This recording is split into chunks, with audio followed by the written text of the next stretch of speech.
Federation creatures. There are humans on the fifth planet of Tau Cygna.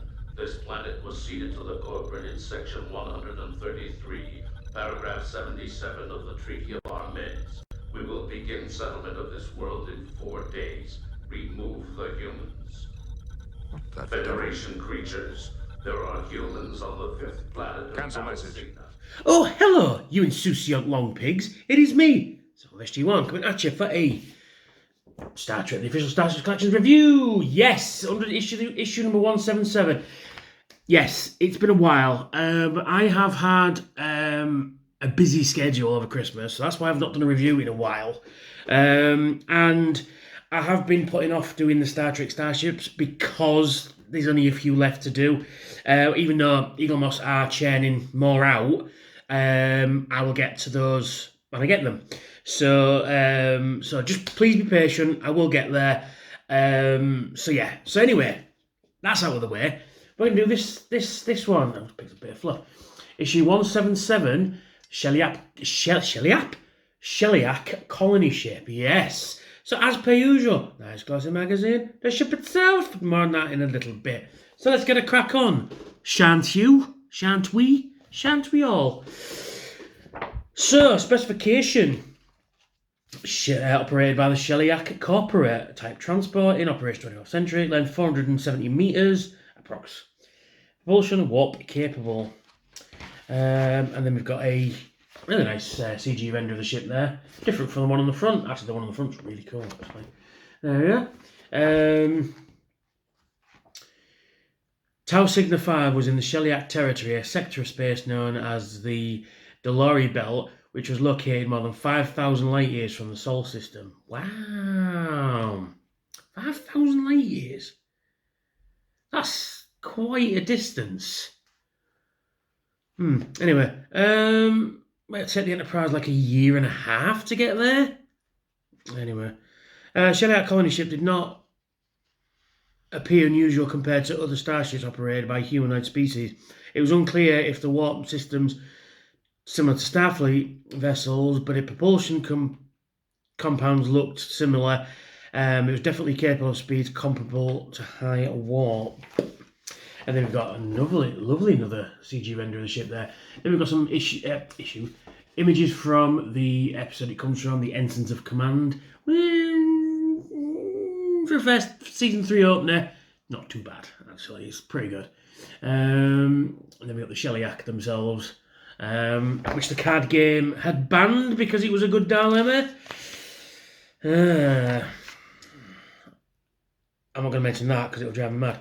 So then we've got the topographical view there. Very nice indeed. Very nice indeed, Doody. Yes, very nice. Very nice ship, actually. The Sheliak language could not be deciphered by the Universal Translator. Even telepaths could not communicate with them. Fortunately, Sheliak had learned several Federation languages. The Sheliak were mentioned in the TNG episode Starship Mine. He had learned they preferred to exist in environmental that was the same temperature as that of their bodies. That's it. So I can't even fucking read anymore. It's been a while. The Treaty of Armids between the Sheliak and the Federation was established before 2255. The Federation had sent 372 legal experts to help negotiate the treaty, and was then finished. That contained 500,000 words. In the treaty, the Federation ceded several worlds to the Sheliak, including Tau Cygna 5. Yeah. And then we've got the reusage of the Sheliak colony ship because it was, in fact, the redress of the Merchantman as seen in Star Trek 3. And then it was the Atlek vessel, the Cardassian ship Bokno, the Paleazel escort vessel, the Vidian, just Vidian starship, I think it's Vidian scout ship, Klingon transport ship, what else is it? And the Sheliak Corporate ship. So, yeah, it was used several times. I think this is the most extensive redress of it. I mean, it does look vaguely Cardassian, if you want to put it like that. But this is the most extensive redress of the ship. And then we've got Next Generation third season. Season 3 of TNG saw a lot of changes behind the scenes. Despite the upheaval, the show was about to become a huge hit. Oh yeah, Season 3 of TNG, one of the best seasons of Star Trek in general, actually. Because every episode is a fucking boomer, you know. There's a couple that are duffers, but 99% of the episodes from Season 3 are absolute fucking corkers. Absolute fucking corkers, I tell you. So yeah, and it goes into why Season 3 was fucking amazing. Then we've got some more images. We've got the Ensigns of Command there. We've got the High Ground. We've got Ensigns of Command again. We've got the Bonding. We've got the Defector. We've got fucking not the Defectors. That one is it? It's the Enemy. Big Romulan Central this season. It was really good. And then we've got Captain's Holiday. What's it fucking? The Offspring. Sins of the Father. Best of Both Worlds Part 1. So yeah, they're just on fire this fucking season, I tell you. And then we've got on screen. Actually, that's a really cool ship, man. Cool picture. I don't normally show the pictures at this point. So first appearance. Ensigns of Command. TV appearance, Star Trek Next Generation. Yeah, I only have appeared in Ensigns of Command. Designed by Neo Rodis. The bizarre Sheliak non-human life form seen in the Ensigns of Command was played by Matt McChesney, I hope I'm saying that right, who was a costume shoot and numerous prosthetics. He had previously portrayed other strange non-human life form. He donned a similar costume as Armus in Skin of Evil, the malevolent entity that infamously killed Tasha Yar. The shuttlecraft Onizuka, as seen in this episode, the first time in this episode, here it bore the number of 05, but in the subsequent appearance to Man's Eye, the Outcast, it was labelled number 7. The shuttlecraft was named for Ellison Onizuka, one of the several astronauts who died in the Space Shuttle Challenger disaster in 1986. God rest your souls. Data was first seen playing the violin in the Ensigns of Command. He kept the violin in his quarters and seen playing it in Star Trek, In Theory, Lessons, and Inheritance. Data also played the classic guitar and the oboe. Because he does, isn't he? Done it. And next we've got next week, but next review is the Husnock warship, which I can't wait to get my hands on and have a look at. I've got it. I've had it a year now. Yeah, I will get round to getting there. It's just I've been putting it off because I don't want it to end. You know what I mean? But it's not ending. There's still some to get. So excuse me. So anyway, join me, shan't you, for a closer look at this. And there is the ship itself, and as you can see, it's very nice indeed. It's very nicely detailed, actually. Let's move the stand out of the way. As you can see, it's got some nice detail on there. You've got some nice sort of weathering going on there, or is it hull paneling, or you won't believe that this was built by a non-humanoid species, like the magazine says. But you know, it looks like a ship that you'd see floating around the Alpha Quadrant. You know, let's zoom it in and look at some of these details. Look at the bottom first. We've got some nice panel detailing in there. Some nice, you've got the sort of flat panel stuff, and then you've got the greebly stuff going on here. For those of you who don't know, greebly is term for making... I mean, Starfleet vessels don't usually have a lot of greeblies, but you look at stuff like the Millennium Falcon, for example, and all the bits that are on the hull that make it look, technological and stuff like that, they don't really do anything. They're just there for aesthetic reasons for the film or TV show. They're called greeblies. And anything with lights, they're usually called blinkies. But there you go. So yeah, it's got some nice panel detailing going on there. You've got like the nice flat panels there, then you've got like the greebly sections there, and you've got these like conduits going on there, whatever these are, these power nodes maybe. You got them continuing along the wing section there, and then you've got like for example, that's what you call a greebly there. And then you've got these you've got the lights on the side there. Windows on the side rather, and then you've got these out struts there. I mean, excuse me. And then we've got some more detailing underneath there. It's basically the merchantman with these pontoons added, this upper bridge section, and these conduits things going on. and this fin at the bottom there, but other than that, it's pretty much the same. You know, and then we got the 2 bridge modules there, which look really cool, actually. Yes, there's a bit of dust on there. Just 1 second. There we are, just blowing the dust off. Excuse me, I've got horrible fog in my throat at the moment. Yeah, you've got some more detailing going on there. You've got some window detail going in there. Some more there, some more there, some more there. And you've got this detailing going on there. And we've got some more of that.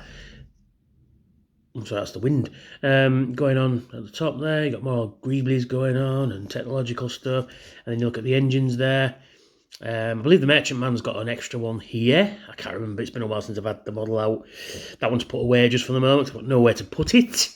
But I'm planning to go to IKEA at the end of the month because I've got a week off. I'm going to go get some more shelves. So, you know, some... I'm guessing that these are maybe warp nacelles, and that's an impulse engine. Yeah, I love the detailing in the back there. Same on the other side, really. There's not one of the things. I mean, these are the biggest things that they added with these pontoons. Don't know if they're like... because it's a colony transport ship, so it's possible that this is mostly crew quarters and colony preparation stuff. And then you got some more detailing in there. But overall, I think it's a very nice ship. I mean, you could have gone without this. It's one of those ships that you could have really missed and nobody would have noticed it gone. But I am so happy I have it. It's even got like thrusters there, you know, control thrusters, some here as well. But no, I think it's really nice. It's a really nice design. I think I mean, they could have made this a warship. I think I could have bought this as a warship because these look, you know, this front end looks really nasty, like insect-like almost. You know, so yeah, I think it's really cool, and I do like the engines there, and they're not clear. They got rid of the clear plastic quite early on, didn't they? But it's very nicely painted. Some really nice paint apps going on, particularly the contrast between the sort of the armor plating, I want to say, which is sort of like a grey. It's mostly grey, but it's coming out as a bit blue as well on the camera there. Yeah, so you got the contrast of the sort of like the blue grey, and then you got like the gunmetal grey in there, which is nice, and just bits of green, you know, flecked in here and there. And the weathering on this is just absolutely outstanding. This is a really cool ship. Why is it they can get these ships so right, and yet the hero ship's so fucking wrong, you know? But, you know, there it is. And here's the stand, and mine doesn't want to quite fit in properly, but you put a bit of blue tack or just a layer of super glue in there. Sorry, I'm blowing dust everywhere. And on the bottom, it does Sheliak colony ship. Even though I waited ages and ages and ages and ages and ages for this thing to come to me, still AS, it's still first run. And it has one of those stands where it doesn't want to stay in securely, which is always fun, isn't it? So yeah, it doesn't want to sit. It's very loose in there. You knock that's coming down there. You know, I mean, some of them are. Again, you can fix that with. Do you know? I'm gonna have to do a video about this with the stands. If you just put a layer of clear nail varnish in there, just dry brush it with not much in there at all. If you just put a little bit on there, let it dry overnight is usually a good thing. And then when you put the ship back on, it will just add that layer of thickness that should grip it a bit more. So yeah, it is very loose in there, but it's very nice. Should you get this? If you're a big fan of Next Generation, yes, I think you should, because it's just a nice looking ship. It'll go with all the other, and that's scratched that. Oh my god, damn it! Didn't realise that was scratched on there. Oh, that's just a bit of dirt. There we go. Yeah, so yeah, it'd go well with your Next Generation stuff, and it goes well with all your alien ships as well. I mean, when I get my shelves up properly, when I can display these up properly, I was considering to do them in issue order, but then I thought, nah, I'm gonna put them all my Klingon ships together, Starfleet ships together, you know, group them into, you know, TOS, TNG, you know, that sort of stuff, and layer them in. Same with the alien ships. I'm just going to put Klingon ships together, Romulan ships together, Cardassian, Kazon, whatever. So yeah, thank you for watching. If you like what I do, why why don't hit that subscribe button and hit that notification bell to tell you when I've got new uploads. And if you really like what I do and want to help support my channel, why not consider hitting my Patreon, which should be on screen anytime now. The link to my Patreon will be there, also in the description below. In the description is all my links to social media, Twitter, Facebook, and the like. People keep telling me I should start a Discord and an Instagram, but I'm not down with the kids that way. So, yeah, so please like, share, and subscribe, hit that notification bell, all that usual stuff. Thank you for watching, and I will try and upload 2 videos a week. I'm going to do a Transformers review in a minute as well. So I hope everybody is good, and I'll catch you very soon. Bye for now.